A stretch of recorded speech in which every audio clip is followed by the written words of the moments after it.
Good evening friends. আজকে খুব fry খেতে ইচ্ছে করছে, তো ভাবছি ঘরে ভেটকি মাছ ফিলে করে এনে রেখেছি, তো ফ্রাইটা বানাবো। এখানে দেখো 5 পিস ভেটকি ফ্রাই, বোনলেস, ফিলে করে রেখেছি।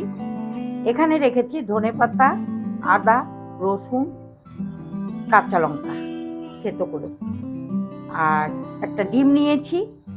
একটা ডিম আমি একদম মাছের সাথে মেখে নেব, এই ফিলের সাথে মশলাটা দিয়ে একদম, মানে কাঁচা লঙ্কা, ধনেপাতা, তারপর পেঁয়াজ, এই আদা রসুন সব দিয়ে এর মধ্যে আরেকটু মশলা দেব, যেমন দেব হলো কাঁচা লঙ্কা তো দিয়েছি, একটু ঝাল লঙ্কার গুঁড়ো দিচ্ছি, একটু ধনে গুঁড়ো দিচ্ছি, জিরে গুঁড়ো দিচ্ছি, সামান্য একটু হলুদও দেবো। আমি এখানে ডিমটা দিয়ে একবারেই মেখে নেব। ডিম আলাদাভাবে ডিমের মধ্যে চুবিয়েও নেওয়া যায়, আবার মেখেও নেওয়া যায়।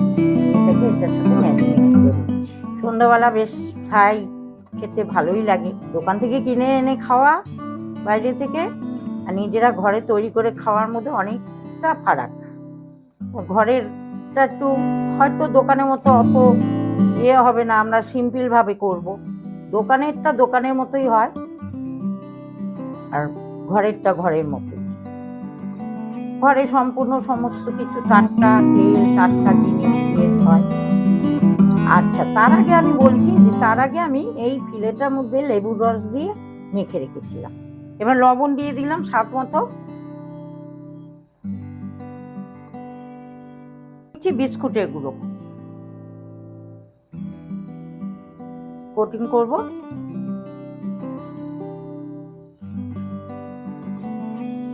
হেলদি। তেলটা গরম হয়ে গেছে, এবার আমি একটা একটা করে ছেড়ে দিচ্ছি। ফ্লেমটা একটু লো টু মিডিয়াম করে দিলাম, কারণ না হলে ভিতরে কাঁচা থাকবে, ওপরে হয়ে যাবে। তারপর আমি বাড়িয়ে দেবো, হোক আস্তে আস্তে।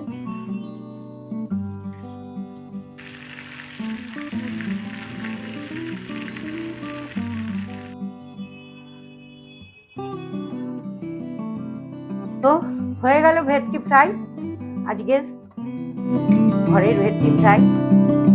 দোকানের থেকে কোনো অংশে কম হয়নি, কিন্তু তোমরাও কিন্তু এইভাবে করে বাড়িতে খাবে। তো আজকের এই ভেটকি ফ্রাই তোমাদের কেমন লাগলো? ভেটকি ফ্রাই সবারই ভালো লাগবে আশা করি, কারণ এটা সবারই পছন্দের একটা জিনিস। আমরা তো ভেটকি মাছ দিয়ে অনেক রকমভাবে রান্না করি, ভেটকি পাতুরি থেকে শুরু করে সমস্ত কিছু, ইভেন ডালের সাথে ভেটকি মাছ ভাজাও ভালো লাগে। তো আজকে একটু ফ্রাই খেতে ইচ্ছে হলো, তাই ফ্রাই করে নিলাম। তো যদি ভালো লেগে থাকে তাহলে তোমাদের কি করতে হবে? লাইক, কমেন্ট, শেয়ার, আর সাবস্ক্রাইব যারা করোনি, এখনো চ্যানেলে নতুন আছো, তারা একটু সাবস্ক্রাইব করে নিয়ে দেখো, আর প্রথম থেকে শেষ পর্যন্ত ভিডিওগুলো দেখবে। ভালো লাগলে কোনো কিছু যদি বলতে হয়, তোমাদের কোনো কিছু খাবে মানে করে দেখাতে হবে, আমাকে বলবে, আমি করে দেখাবো। আর আমার পাশে থেকো, আমার ফেসবুক পেজটা একটু বেশি করে ফলো করো। সবাইকে অনেক ভালোবাসা জানাচ্ছি, বন্ধুদের ভালোবাসা জানাচ্ছি, বড়দের প্রণাম জানিয়ে আজকের এই ভেটকি ফ্রাই দিয়ে রেসিপিটা শেষ করছি। নতুন কোনো রেসিপি নিয়ে আবার তোমাদের সাথে আমার দেখা হবে। এখনকার মতো সবাইকে টাটা।